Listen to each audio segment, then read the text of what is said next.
Good afternoon, good morning, hello. Today we're going to have something special. It would be a more specific trend and subject. As you may have already guessed, it would go about the incessant requests about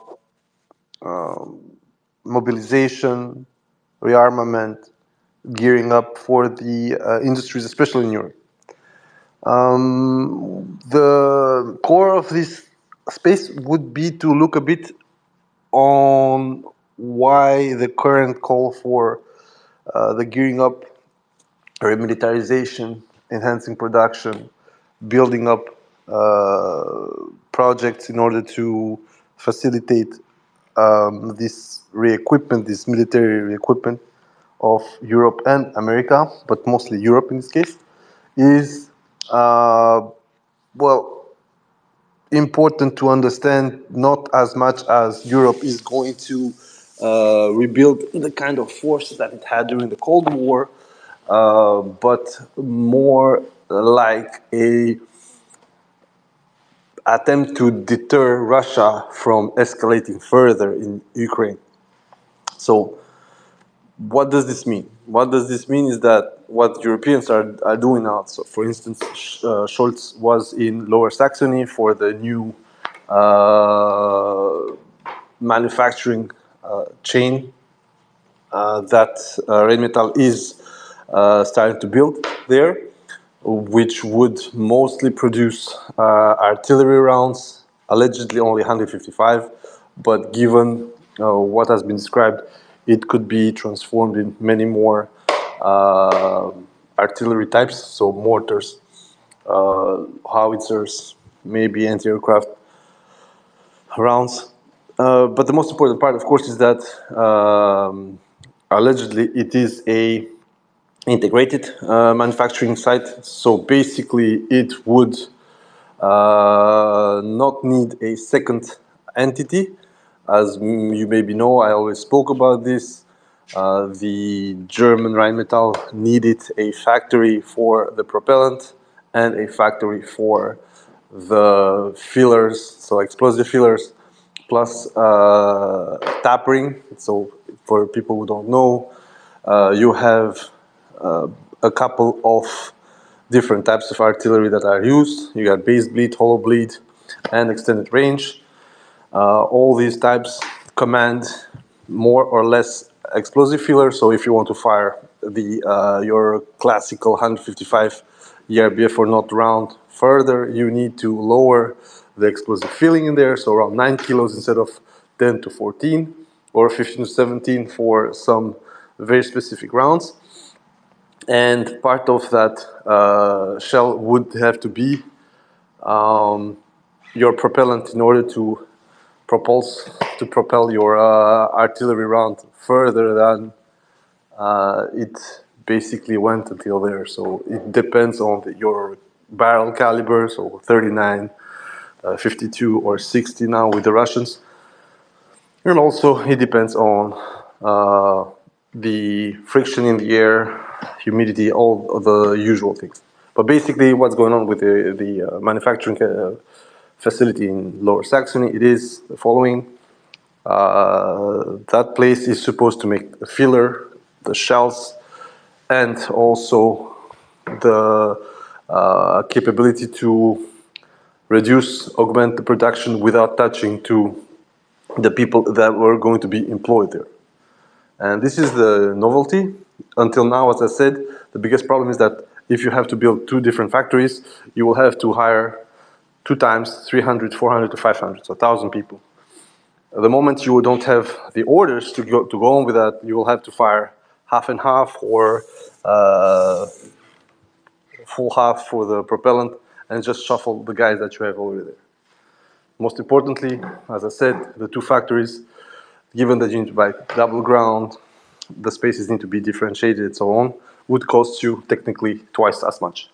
With this one, you're going to pay a bit more than a single factory, but you're going to have both factories at once. Therefore, it would be cheaper to build them in the long run. Now, why these kind of projects for Europe are problematic? I'm going to start with the first point. Europe has a divide, has a wall that hasn't gone away. Basically, those European members that were under Soviet tutelage, so basically were part of the Warsaw Pact, had to let go a rather large part of their military industrial complex after the end of the Cold War, basically for very normal reasons. First of all, the gauge, the measurements, the typology was for Soviet systems, very few for NATO at the end of the Cold War, and therefore they were redundant, given that the only customers for those systems were either third world countries, for which the price was right, but they would already could be covered by the stocks that were already produced in order to face a potential NATO onslaught. So what happened is that once the balance was made, these industries were too big for the countries at hand. They were supposed to cover the needs of a completely different type of war that at the end of the Cold War basically was supposed to never exist anymore. And the upkeep of the production means, given their gargantuan size for the type of economies that were going out of this Cold War, was simply not only uneconomical, but also unnecessary, both politically, in the sense that if you wanted something, given that you, despite the fact that you are going to join NATO within 2, 3, 4, 6 years, 9 years, you still are on the losing side, given you were on the Warsaw Pact, and therefore the part who dictates what kind of equipment you need, how much you need to spend, who are you going to take as your now new supplier, well, are going from top to bottom, so basically from NATO to the new members. So off and gone with the old, back with the new. However, the great advantage that they had for a long while was that some products were still very competitive in the world, mostly the manufacture of Soviet type ammunition, on top of the restocking and the refurbishment of these rounds. A lot of these things gone to hotspots, Africa, Asia, Middle East, and most of it, well, basically was just money, quick money made, and also allowed to regenerate part of the rolling stock. So, for instance, the fusioning of a lot of state-owned enterprises in Slovakia, Czech Republic, after the civil war, Serbia and Croatia, and Slovenia and so on, created a completely different logic. All these companies need to make money. Most of the money for these companies, given that they were primarily geared to a bloc that didn't exist anymore, and also a home market, were extremely low. So for a lot of these people, the only possibility was export. But not the same kind of export that, for instance, France, Germany, Great Britain, or the US. It was lower value export, but with lower cost of production. So basically, you would make artillery rounds for $300, you sell them at $900. It was still a nice margin, especially for what was surviving. So this shrinkage is completely understandable. First of all, wrong type of ammunition. Second of all, you are now in a competition with established NATO members, France, Germany, Spain, Italy, UK, plus the US, of course. And slowly, with the ceasing of the Cold War, the temporary end of it actually. Simply, the states could not absorb the cost of the upkeep for these industries, so they were sold. On the other side, for the rest of Europe, that's the second divide. And you can check what happened with France, for instance. The French, by 91, 92, when they saw that the Cold War was ending, they understood two things. First of all their armament programs that were decided between 86 and 88, especially when it came to aviation, ground forces. You need to know that on ground forces, the French had approved a series of programs, notably the AMX-50, aka Leclerc tank, which should have been produced in a lot more numbers that it was actually produced. And also the gearing up of the military industry in France, for instance, also in Germany and the UK, was at different stages. For instance, in France, with the election of François Mitterrand, two things happened. Most of the state-sponsored industries in France, after the crisis of the early 80s, for instance, the French reabsorbed car manufacturers, banks, and other so-called strategic sectors in order to save them, to restructure them, and give them a second life. Also established plans for the armament industry, which, with the end of the Cold War, literally almost bankrupt all these ventures, let's say it like this. What played another dubious role is that the Cold War affected everybody in terms of overproduction. So for a lot of the so-called prospective markets, for France, Germany, and UK, Italy, and so on, suddenly you have a redundant stock of equipment by the big boss being the US, and the best case for this was the M60s. The M60s, these tanks were spread all over the place. Greece had some, Turkey had some, and other members, along with partners outside of Europe, outside of NATO, got them.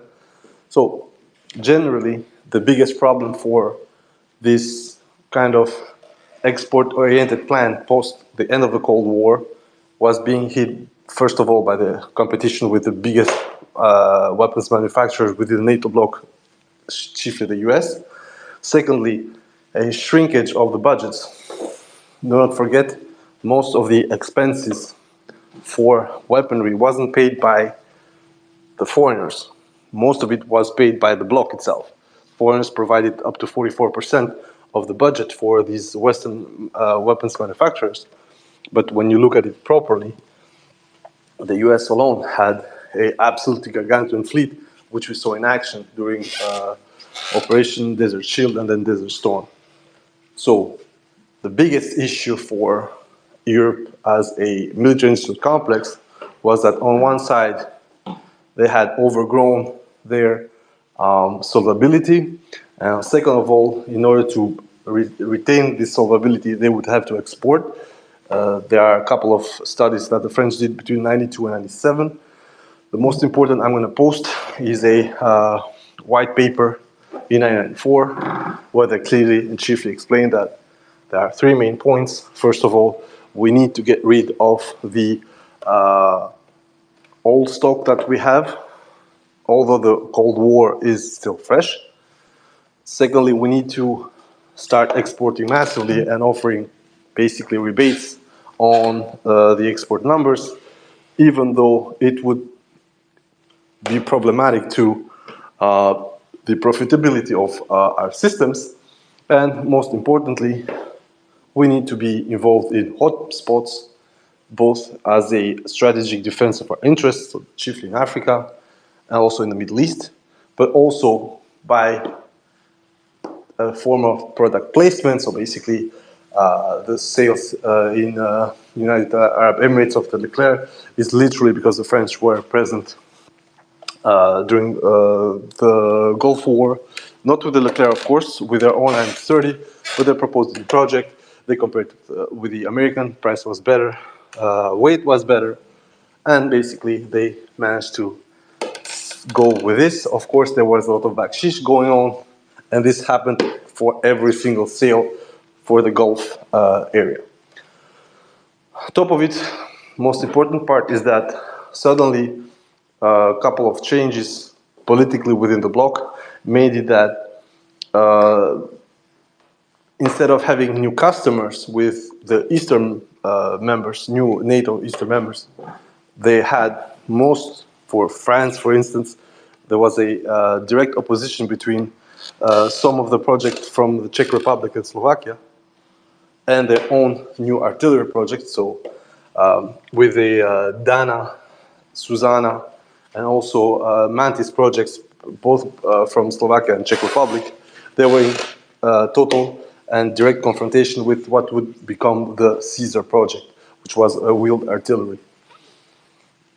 So all these little things made it extremely complicated for the stronger European manufacturers to retain both the capability to produce more, but also to be solvable. Because the biggest problem for Europe right now is that if the state doesn't buy, if the state doesn't order, they need to sell. But to sell, you need to have a customer. This customer needs to be afraid of something. This customer also needs to have the cash. And for the eye-watering type of prices that the Western military industrial complex is proposing, the only possibility is, well, Gulf countries, some Southern Asian countries, Southeast Asian countries, and also a bunch of Latin American countries. But for the French, for instance, given their very specific autonomous development as a military industrial complex, accessing the American market was next to impossible. What was happening, though, from roughly 88 to 97, and this lasted also later on, with the latest case being the Americans trying to buy one of the crown jewels of the thermal vision of Europe, which happened to be a French company, is that the Americans were also penetrating via different approaches when the privatization moment started in France during the second Mitterrand mandate and then the first Chirac mandate. The Americans were just starting to buy. They, via different companies, they would buy stakes in French, German, and British companies within NATO frameworks. They would start stealing, let's say it as it is, literally stealing intellectual property or copying around the edges. And then the third aspect was that politically they were pushing for shutdown of projects due to, well, basically not enough orders. You can see this with what happened to the Eurofighter 2000, the Rafale, against the F-35. For France, for instance, the cost of the Rafale have been going so high for its, for Dassault in this case, its lower R&D budget, that for a long while we thought that it would be the most costly, basically, fuck up of the French military industry. Then some sales came, and then more sales, and now they're more or less in the white when it comes to Rafale. But you can see once again that the F-35, with all its American political influence, its money, its lobbying, is literally cutting short any kind of homegrown European effort.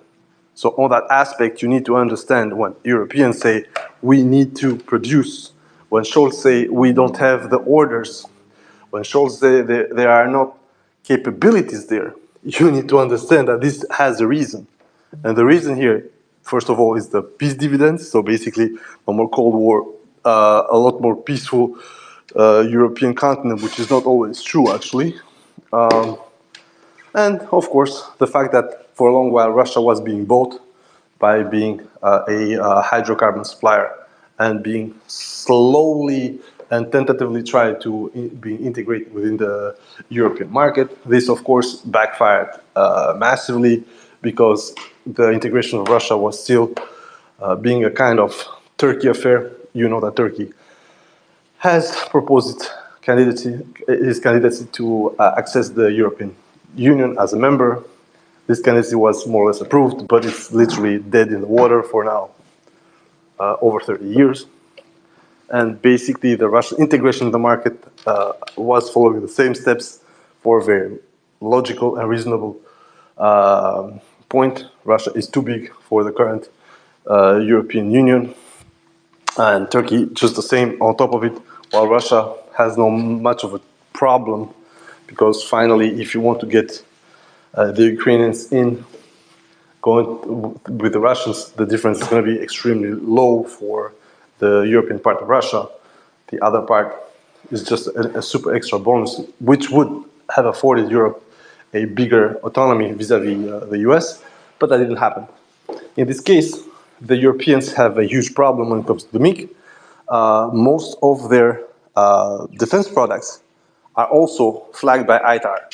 So the limitation of export licenses via the US. So basically, in European products, you have at some point American components which make these products almost impossible to be manufactured properly without them. And if America wants to kill one of your projects, it literally is going to cause troubles given the security level of the subcomponent.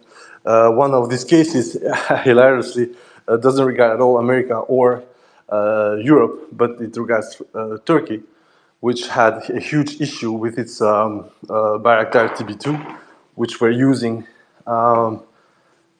electro-optic heads, basically the thermal matrices and so on, made by Westcam. One component of those Westcam MX-15s, the gimbal, so basically the rotating and stabilizing system, was made in the US. This allowed the US to flag the product by ITAR, forcing Canada to actually suspend the deliveries to Turkey, of course, with the grandfather clause, which is basically every single contract that was signed that didn't regard directly Turkey would be honored, which was, for instance, the deliveries to Azerbaijan, deliveries to a couple of other countries. But basically, we go to a point where America can literally, by its influence, its oversized influence within the NATO bloc, and expenditure and spending, literally kill your project. So when it comes now to what Scholz is claiming that we didn't have the orders on, it's not true. Germany, for instance, if they want to grow the European integration and military industry, have had multiple chances to fix the mistakes they made with the Tiger helicopter, the Europanzer, that is a 35-year-old idea, but had never amounted to anything. Of course, the problem is not only German. Every single actor of the Europanzer fucked up, started by the French. I'm sorry, I live there for a large part of the year, but somehow the French had always problems leaving one of their also crown jewels, which is the automotive armor industry, into a collaboration with the Germans, which, as we know right now, have never played fair. The case of sales to Turkey and Greece of Leopard tanks was done by huge backshish and retro commissions, but that's also something else. So basically, the European industry right now is being completely eaten up by the Americans when it comes to critical and subcritical systems. Whatever they can produce at home is not enough, and the prices are extremely elevated, and it would be only going down if the orders were consequent. However, as I said, given the fact that they shrunk their armies by the budget, which was on one part a stupidity, but on the other part, even with a 2% GDP budget, Germany, for instance, would be at 90 billion. The issue is that the cost of the current German park on maintenance alone is about 28 billion euros. So maintenance plus treatment, benefits and so on of its armed forces would set them back roughly at 80 billion, which leaves a very little margin for procurement and also for other aspects, so maneuvers, refurbishment and so on. So if you want, the problem with Germany, it's not the 2% GDP. It's simply that given the non-expanse of their military industry, the lack of numbers, if you want, everything they need to sell it at literally handcraft prices.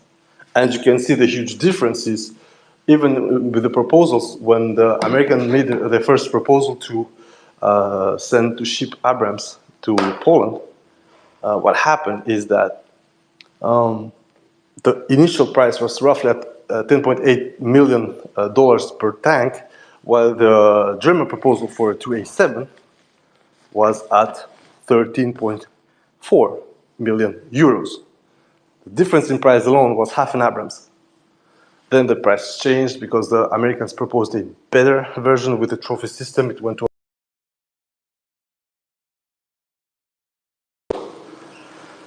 and the German price stayed at the roughly 13, 14 million euros, which was a lot closer than the first gap between the two. So the biggest problem here for, if you want, for the European military industry complex is not as much that there is no order, is that in order to have the orders that Scholz wants, there needs to be something happening with the prices. However, given the inflation within the Eurozone, given the absolutely devastating loss of capability, so the economies of scale that are not there, in order to re-gear for this semi-mass production of means, basically, you would have to invest. So you probably have all read this small article from Politico with a former top honcho from the Belgian army, when he literally says we need 600 billion of investment over 10 years on the industry alone to be able to give ammunition, tanks, vehicles, and so on. But this, once again, with the current state of affairs in Europe, okay, Germany, we can say whatever on there, indeed technically a recession, so there is no way that they can start pulling out 100, 200, 300 billion over 10 years. The 100 billion that were earmarked for the German military were already insufficient, but also given the delays, the lack of availability for their equipment, that money, for half of it, is just going to refit the army to the level that it's already supposed to be. So all the rest, when you see what the Germans are doing with it, in this case, for instance, you have multiple acquisitions from the US, the Germans are literally losing money, giving their money to the US with almost no offset. This is normal. Germans are literally bitches when it comes to that relationship. You don't need to go further than the Nord Stream situation. You don't need to go further than the current economic situation of the German manufacturing sector and the German technological sector, when literally Americans are poaching in Germany, and the Germans themselves right now are going to be forced to put tariffs and import barriers towards China for a couple of equipments, vehicles, especially the electrical ones, and also industrial machinery. So overall, what's going on here is that the Germans literally were going with a system which was almost a Dutch disease, by having the Russians provide them with, whatever people say, still cheap gas on the level.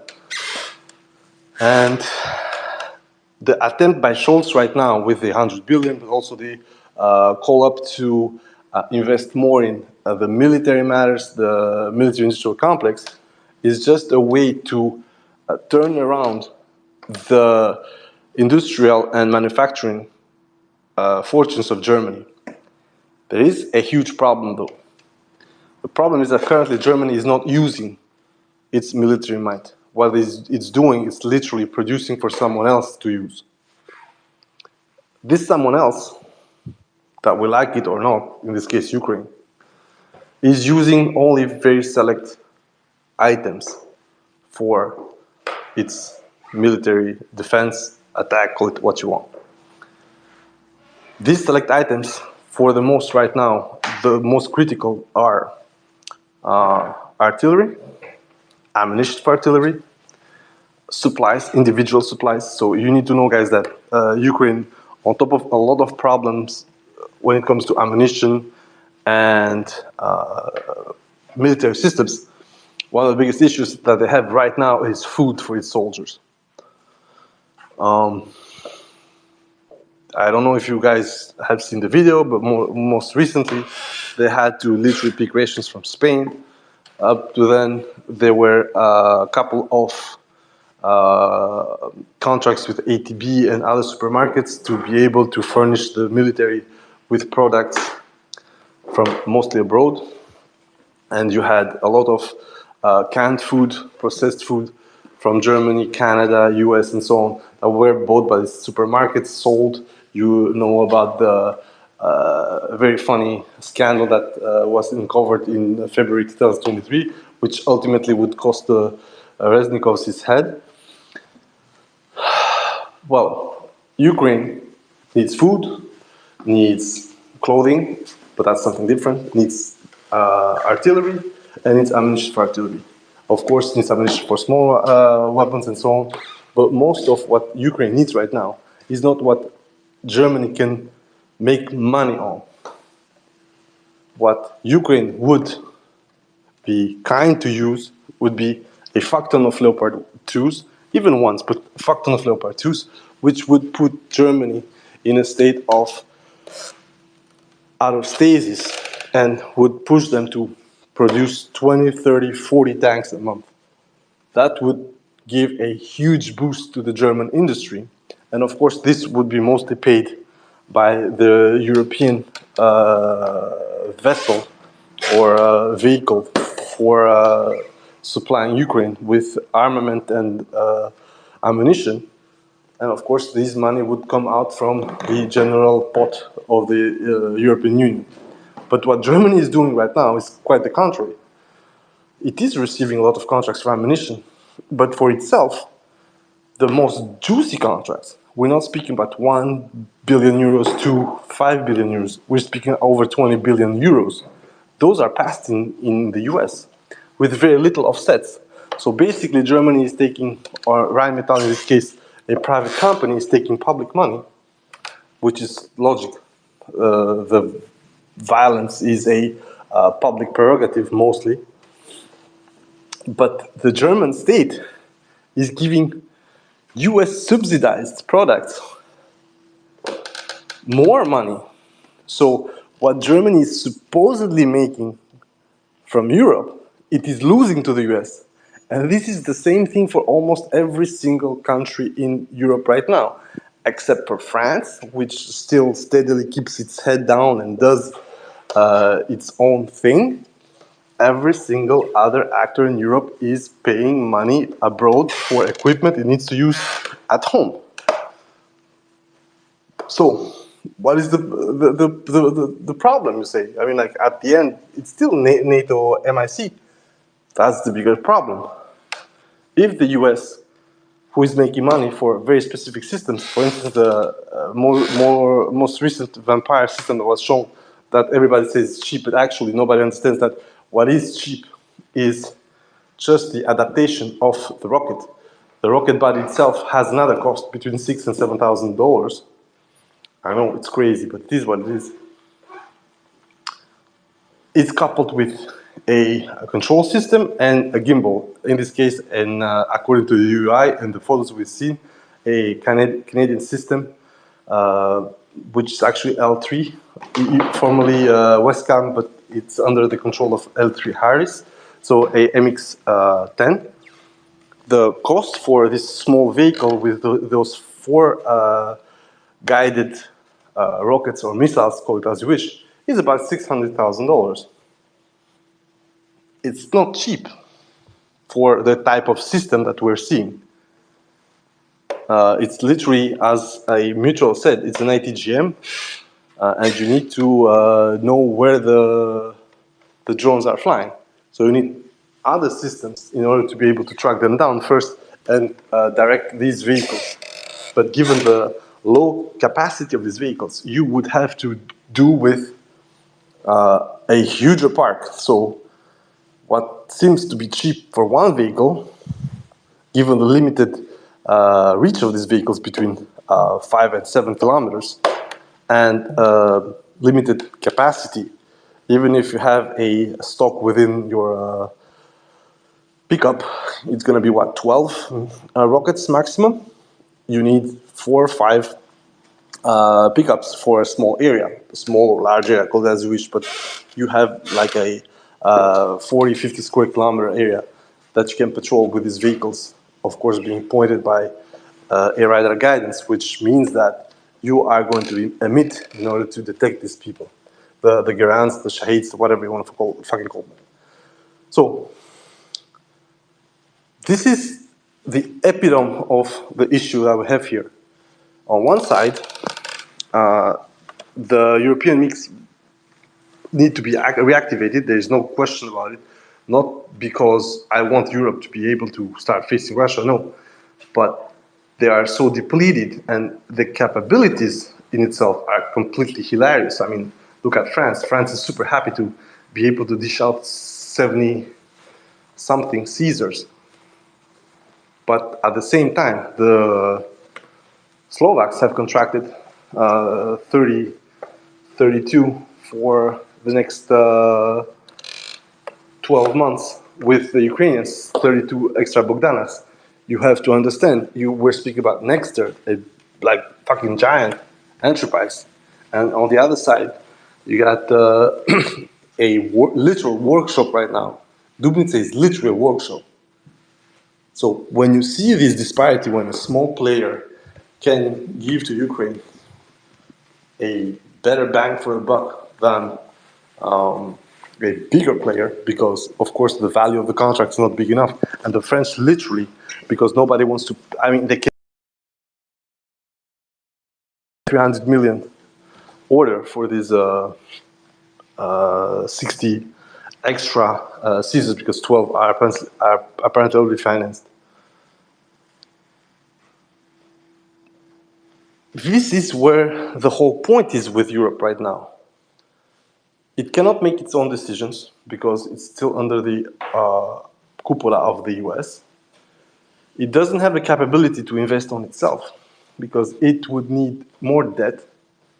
And on top of it, most of the people that are thinking about it, we're not speaking of Germany, because Germans, actually, I don't know what happened with this nation the last 5 years, but they literally were struck by cretinism nationally. The French wanted for a long while to keep the money in Europe. That's why we didn't have orders in Korea, we didn't have orders in Turkey. I already had a space. If you go to TWK radio, it's number 10 space, not the 9th, as I said last time. The French wanted the money to stay in Europe because it's logical. You have to recycle the money. If you spend this money abroad, you're going to lose this money. You cannot demand offsets by Pakistan. What the fuck is going to do Pakistan with, I don't know, an order of 400 million? Pakistan was, for instance, in what appeared from documents, was giving ammunition in order to receive a monetary help from the US. So how can you offset that exodus of money? You cannot. Turkey, you have a bigger problem with Turkey. And we saw what happens with Turkey and the Swedish candidacy for NATO. Turkey wanted its F-16s. It got its F-16s, the latest variant, plus the modernization of what it had. It had a fuck ton of missiles, sensors, and ammunition for its planes. And of course, it's always open to a potential exchange between the S-400 and the F-35. So the Turks did it in a completely different fashion. But what else are you going to offer? If you want to go to South Korea has already issues with Poland, who have ordered a fuck ton of equipment, but had the financing for maybe 1/3 of what was ordered. And Poland is already shit out of luck with the fact that no guarantees so long are going to hold, because the Koreans themselves cannot guarantee these orders. But on top of it, the new government is reviewing almost every single contract. And while they're going to keep most of the contracts that are already paid for, or at least they've started to pay for, they're not going to go on for the rest of the contracts. We had the same situation with the so-called Ukrainian 100 Panzer Haubitze 2000 contract, which was never signed. And when it comes to Ukraine, we also learned very recently that the memorandum of understanding that would have made money for the Czech Republic by maintaining the T-64s that Ukraine still supposedly had in storage has never been activated. The Czechs are indeed modernizing T-72s, T-72M1s, and so on.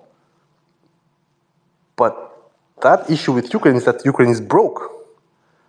And Ukraine is not going to throw money to Czech Republic or throw aid money to Czech Republic when it still has some workshops in parkings, garages, and malls in west of the country.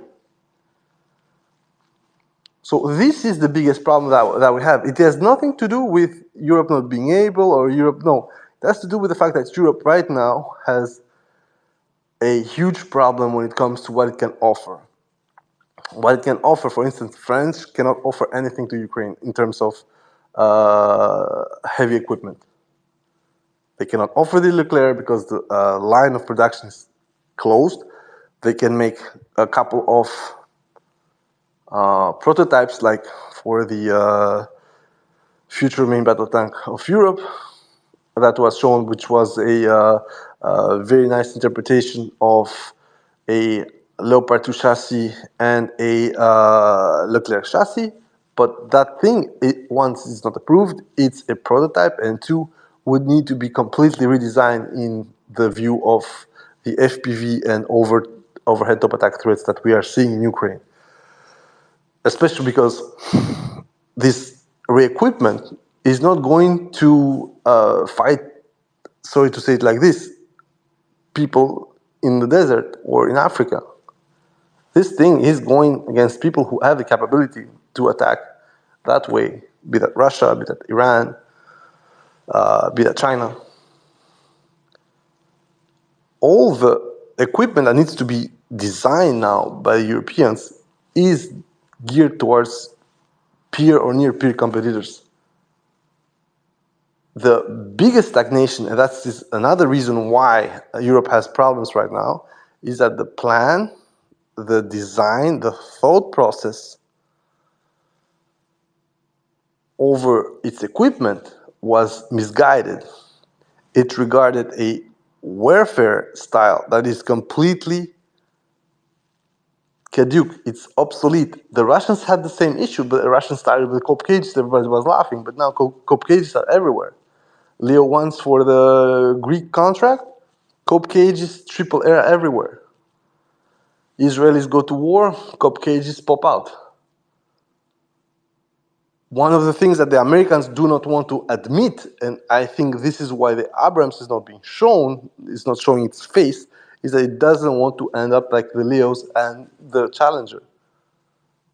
And to be honest, I don't understand it, because they had it worse in Iraq, to be honest with you guys.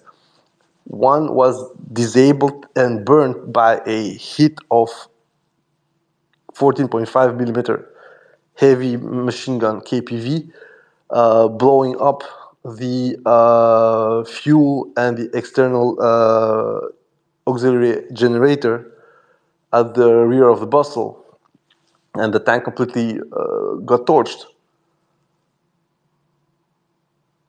This is, I mean, it cannot be more hilarious. So I don't really understand why those Abrams are not at the front line because they would help the Ukrainians somewhat. Right now, what's going on is like the Leopards are getting slaughtered. The STRVs, we saw that only two, according to the footage that we see, only two are apparently still on the front line. We have seen 7 of them get either destroyed, burnt, abandoned, hit. And we have seen, once again, today I actually posted a couple of pictures over 2 martyrs and a wolfhound. I don't know exactly where those guys were lost, but another 2 martyrs. So it literally shows that it doesn't matter. It doesn't matter what kind of armor you have right now. It's not enough. It's not sufficient. Maybe using it differently is going to change something. But if you are going to put those guys on front line with the kind of opposition that you have on both sides, Ukrainians and Russians, those things are going to burn. It doesn't matter if you have 66 tons of depleted uranium or whatever, you're going to burn. Point. Same thing for the Russians. The T-90M, extremely well thought, cheap upgrade, modernization, call it as you wish, but the flaws of the T-72 object 184 and 188 are still there. The thought process on all these tanks is frontal threat first. But now that's gone. You don't have frontal threat anymore. Frontal threat is going to be maybe 30% of your problem. Most of your troubles now are that the enemy has maneuverable assets against you that can literally pivot around you and hit you at your most vulnerable part. Turret roof, bustle, engine, fuel line. This is, I think, the problem with the Abrams right now. Americans know that FPVs are going to slaughter the Abrams by hitting the upper hull roof next to the driver, where you have 2 huge fuel cells. And then, of course, you got the engine on the back. It's a turbine, so basically, if that thing is going on, if you mix explosives with the fuel line, you're gonna have a very nice fire. Maybe not everybody in the tank is gonna get barbecued, but the tank is gonna get fucked. So, once again, the biggest problem that the Western MiG has right now when it comes to Ukraine is that it would have to go also as a paradigm. So basically, how they think at war, not how they thought about the quality, strength, speed, brute power, and so on. No, because as we've seen, their best burns as bad or as good or as bright as the Russians' best. So they would have to go for numbers. They would go for an attrition war. But the problem is that to do that, they need investments that would render most of these industries white elephants. Because let's be honest, how many Leopards were really destroyed, damaged, or rendered unusable? Why so few? That's something else. But out of the stock of about 100 that were sent, indeed, about 70, 75 either destroyed, damaged, abandoned, or out of use for the moment. That's huge, but it's still only 100 vehicles. Same for the Bradleys. Bradleys probably, I said, the first 90 batch is gone, but there are still 90 others. And of course, this is mostly due to the Ukrainians not using them as they were supposed to be used, basically mass armored fists, because when they did it like that, it was a fucking catastrophe. We saw that, we were there, we were fucking having fun and laughing at them. Memes were born with Louis Vuitton, flying Louis Vuitton, bagging those assholes. But this is the problem. Attrition on the American side right now means that they would need to literally start refurbishing more than 15 tanks a month as it's literally their maximum they can do. They would literally need to open other places to refurbish their Abrams tanks, and also will start to lose them. Because let's be honest, Ukrainians have lost tanks on the front line, but most of the tanks they have lost is due to cannibalization on the rear. Their own T-64s, T-80s, T-72s. They are supposed, once again, to have captured over 450 tanks from the Russians, but due to the losses, we see that they only, I'm going to repeat this, they have only lost roughly 80, 90 tanks that were formerly Russian tanks. It's 1/5. Where is the rest? And it's true, we've seen some of the rest being moved around, but the reality is that the rest is not usable because it's used for spare parts, mostly.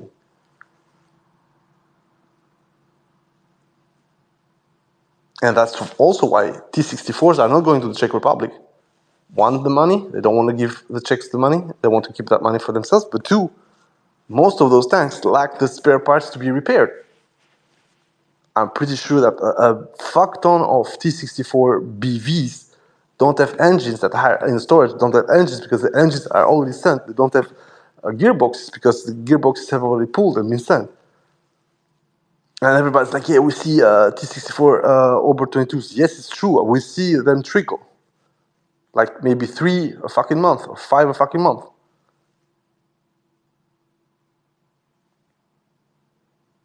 But at some point, you will run out of engines. You will run out of gearboxes. You will run out of autoloaders. It's a completely different system.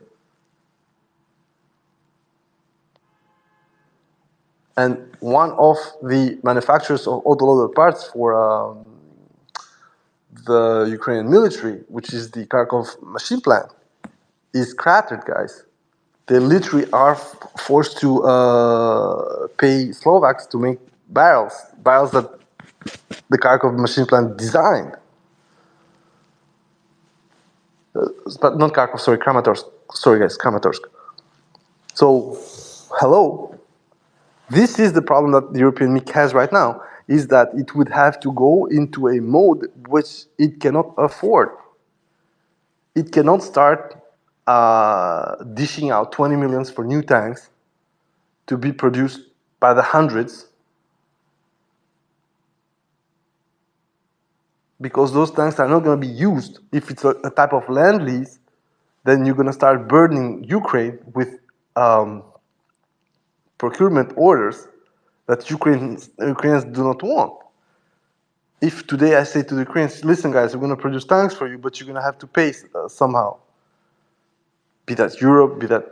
And it's true. You can start printing literal money. You're going to start ordering 100, 150 the howitzers. The whole story of the Panzer Haubitze 2000 was literally that it was too expensive.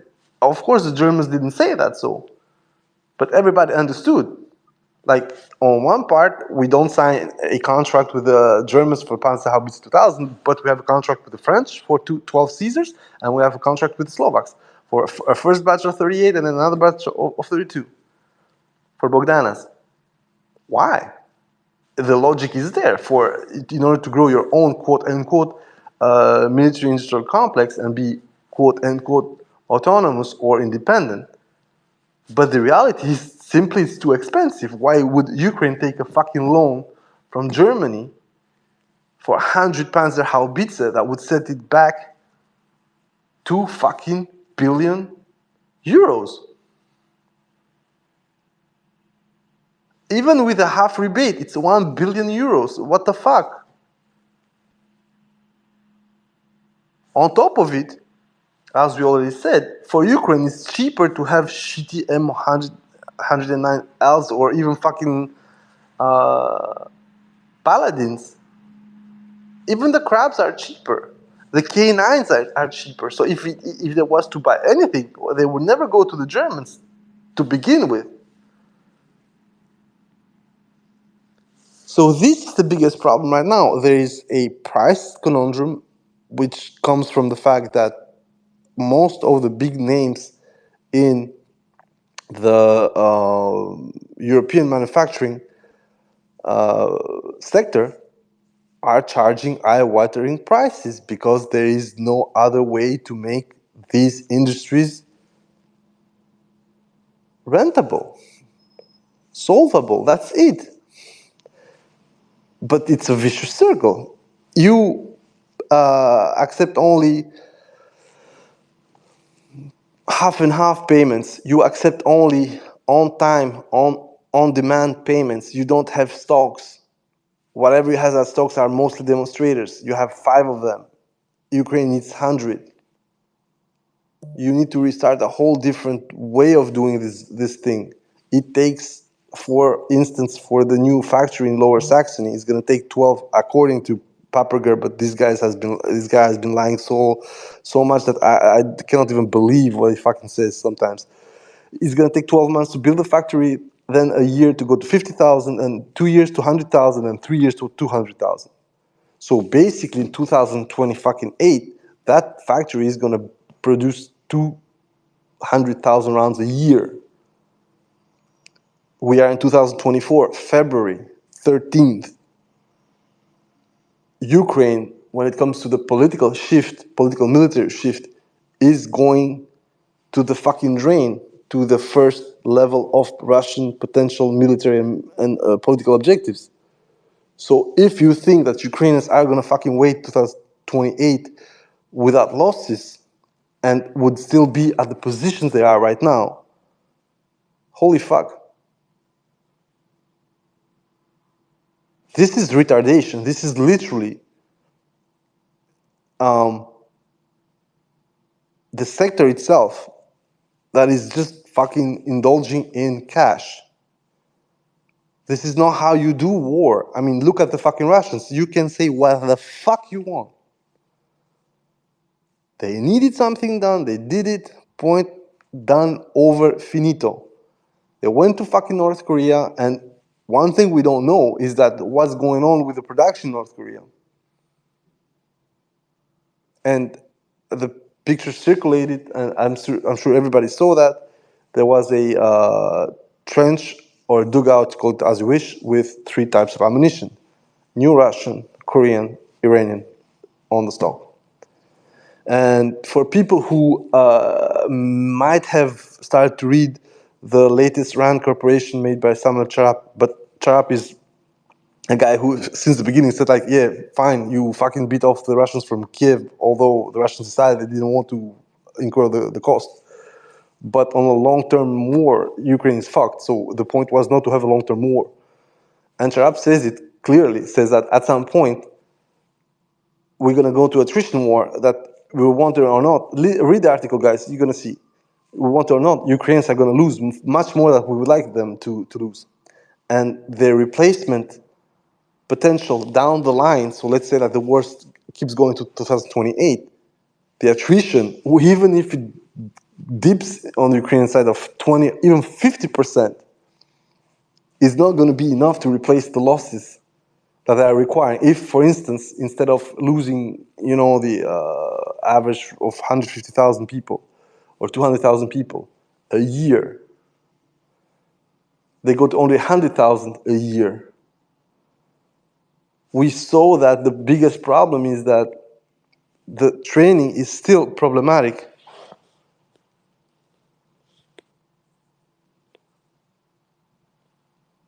It's still extremely problematic, and this training makes everything more and more difficult.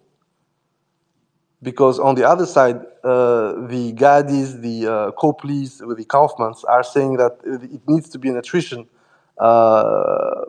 strategy for the Ukrainians, where they would be on the defense as much as they can under dugout lines, and just throw FPVs at the Russians, because the artillery is going to be missing to 2025.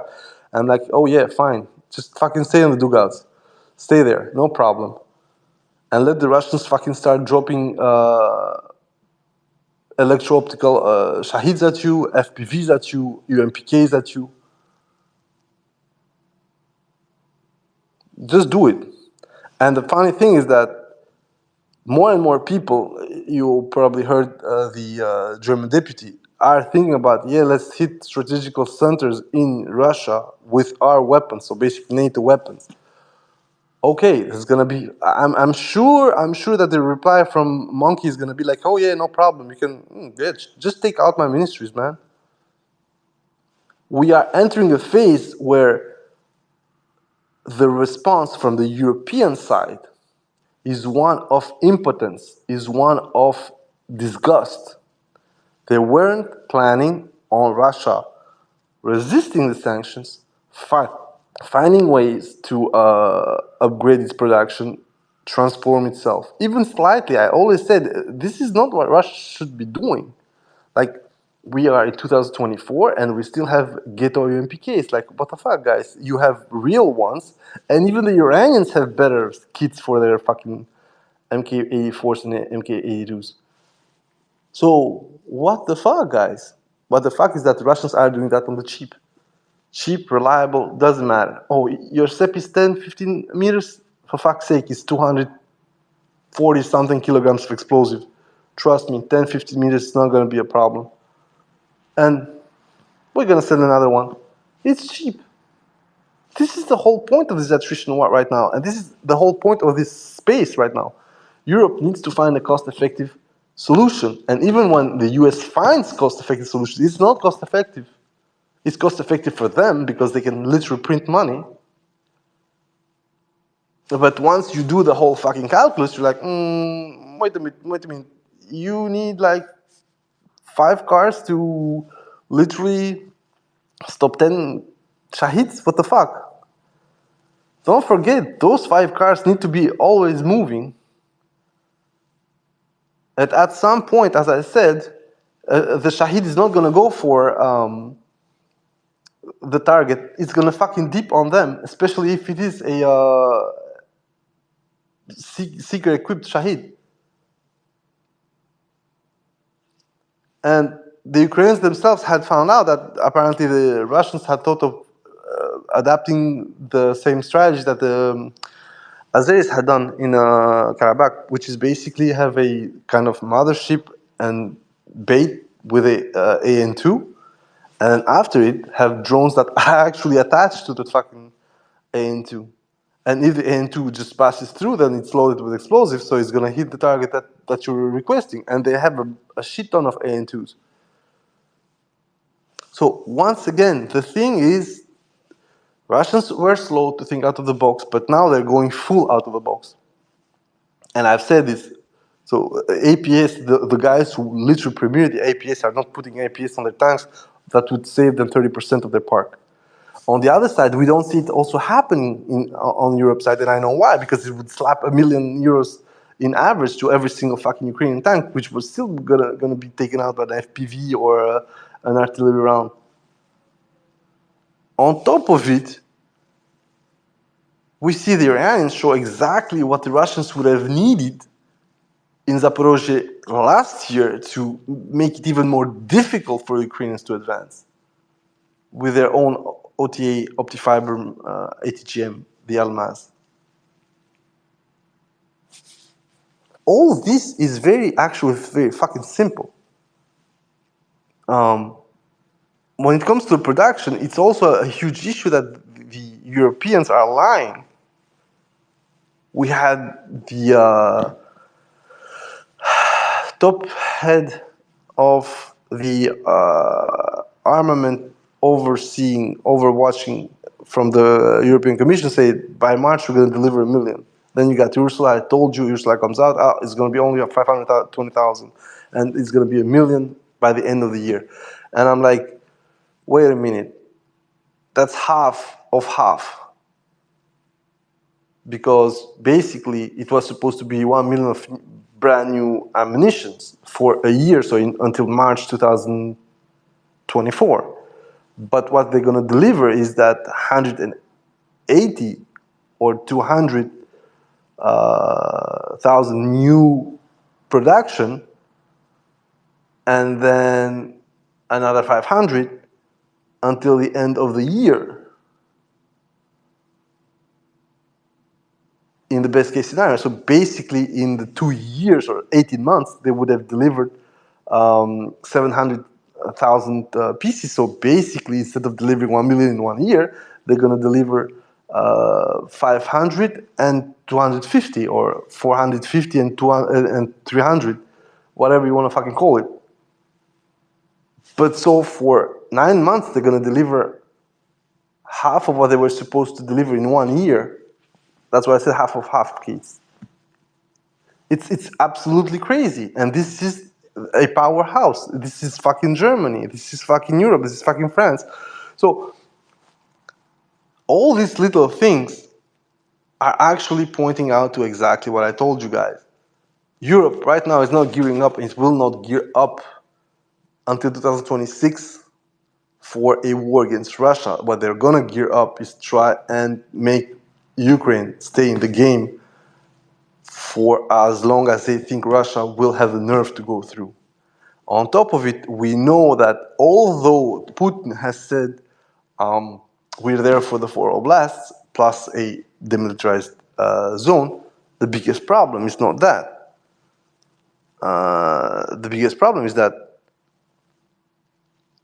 Putin also said Odessa is a fucking Russian city. So you're like, wait a minute, what did you just say? Plus his shitty interview with Tucker, and I know a lot of people love memeing about how he's spurred and everything, but it was still a shitty. I would have rather have him be blunt and say things openly instead of trying to explain to morons his vision of the region's history. It would be like me starting to describe you why I think the Balkans are in the shit they are. I'm pretty sure that most of you would look at me like, oh my God, there he goes again. And this is our problem here. This is the biggest issue that we have, is that there is an uncertainty of what the Russians want to do, although I think I more or less see what they want to do, and I think most of you have an idea what they want to do. But this uncertainty, this is what's gonna have the Europeans fucking leave the option to actually rearm themselves open. And this is one thing that I would like the Russian leadership, in this case Putin, post his election in March 2024, to start communicating and saying like, listen guys, we're not going to get all of Ukraine. We're not going to do a Dnieper run. But we're telling you, Zaporozhye is ours. Kharkov needs to be evacuated for a large part. The oblast, not the city. And we would start talking about the Black Sea.